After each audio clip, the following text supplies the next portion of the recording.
Hello, today's daily reading comes from the book of the Apocrypha, chapter 5 of the book of 2nd Maccabees, and it reads as follows. Now, about this time, Antiochus made his second inroad into Egypt, and it so befell that throughout all the city, for the space of almost 40 days, there appeared in the midst of the sky horsemen in swift motion, wearing robes enwrought with gold and carrying spears, equipped in troops for battle and drawing off swords, and on the other side squadrons of horse in array, and encounters and pursuits of both armies, and shaking of shields and multitudes of lances and casting of darts and flashing of golden trappings and girding of on of all sorts of armor. For that reason, all men implored that the vision might have been given for good. But when a false rumor had arisen that Antiochus was deceased, Jason took not less than 1,000 men and suddenly made an assault upon the city, and those who were upon the wall being routed, and the city being now at length well near taken, Menelaus took refuge in the citadel. But Jason slaughtered his own citizens without mercy, not considering that good success against kinsmen is the greatest ill success, but supporting himself to be setting up trophies over enemies and not over fellow countrymen. The office, however, he didn't get, but receiving shame as the end of his conspiracy, he passed again a fugitive into the country of the Ammonites. At the last, therefore, he met with a miserable end, having been shut up at the court of Aretas, the prince of the Arabians, fleeing from city to city, pursued of all men, hated as an apostate from the laws, and hailed in abomination as the butcher of his country and his fellow citizens, he was cast out into Egypt. And he that had driven many from their own country into strange lands, perished himself in a strange land,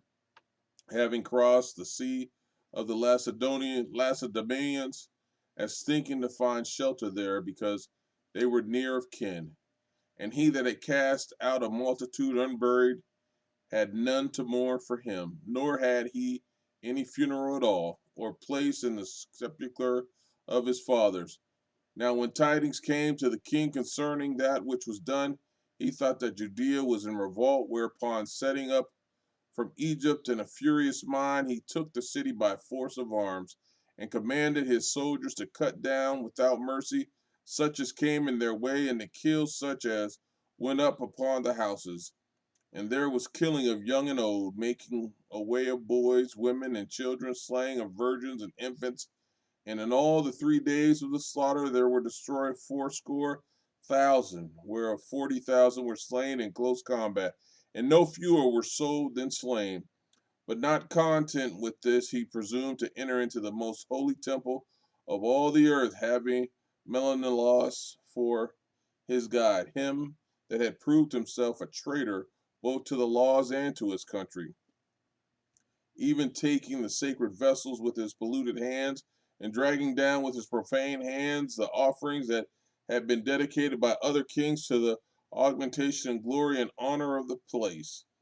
And Antiochus was lifted up in mind, not seeing that because of the sins of those who lived in the city of the sovereign Lord had been provoked to anger a little while, and therefore his eye was then turned away from the place. But had it not so been that they were already bound by many sins, this man, even as Heliodorus, who was sent by Seleucus the king to view the treasury, would so soon as he pressed forward have been scourged and turned back from his daring deed. However, the Lord didn't choose the nation for the place's sake, but the place for the nation's sake. For that reason also the place itself, having shared in the calamities that befell the nation, did afterwards share in its benefits, and the place which was forsaken in the wrath of the Almighty was, at the reconciliation of the great sovereign, restored again with all glory. As for Antiochus, when he had carried away out of the temple 1,800 talents, he departed in all haste to Antioch, thinking in his arrogance to make the land navigable and the sea passable by foot, because his heart was lifted up. And moreover, he left governors to afflict the race at Jerusalem, Philip by race Phrygian, and in character more barbarous than him that set him there. And at Gerizim, Andronicus, and besides these, Menelaus against his fellow citizens, and having a malicious mind toward the Jews, whom he had made his citizens, he sent that lord of pollutions, Apollonius, with an army of 22,000, commanding him to kill all those that were of full age, and to sell the women and the younger men. And he coming to Jerusalem and playing the man of peace, waited until the holy day of the Sabbath, and finding the Jews at rest from work, he commanded his men to parade in arms. And he put to the sword all those who came out of the spectacle. And running into the city with the armed men, he killed great multitudes. But Judas, who was also called Maccabees, with 9 others or thereabout, withdrew himself, and with his company kept himself alive in the mountains after the manner of the wild beast. And they continued feeding on such poor herbs as grew there, that they might not be partakers of the threatened pollution. Amen.